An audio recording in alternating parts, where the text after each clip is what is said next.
Você sabia que o esmalte sintético não foi feito para ser utilizado nas unhas? É exatamente isso daí que eu tô te falando, acredite se quiser. Em 1925, Charles e Joseph Revson perceberam que ao pintar os carros, os funcionários ficavam com as mãos sujas de tinta e que essa tinta era muito difícil de remover.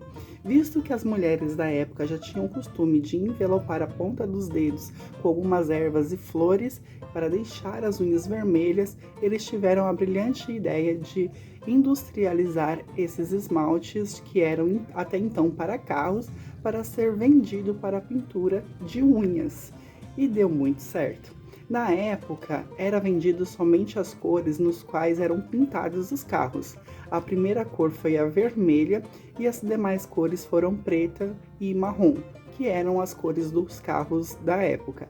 Uma outra curiosidade é que as unhas também não eram pintadas por inteiro, era pintada somente a ponta das unhas em formato de V.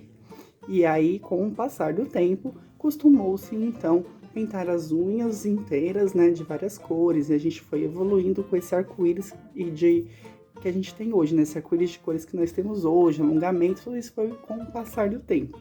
Outra curiosidade também é que o fato de pintar as unhas ou pintar a ponta dos dedos, o primeiro registro tem mais de 3.000 anos antes de Cristo, onde o primeiro registro foi na China.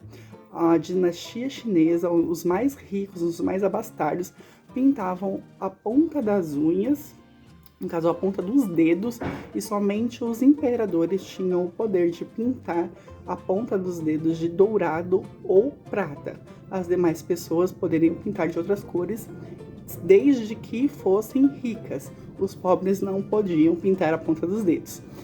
No Antigo Egito, mais tarde, surgiu também essa mesma tradição, onde somente os faraós e as pessoas com muito dinheiro podiam pintar a ponta dos dedos de preto ou vermelho. Os faraós mesmo eram que utilizavam essas duas cores.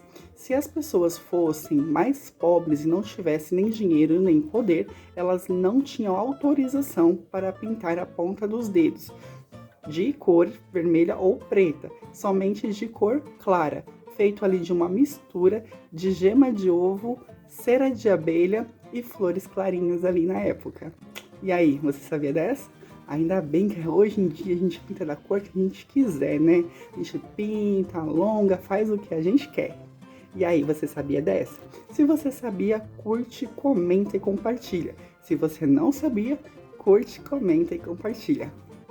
Um beijão e até a próxima!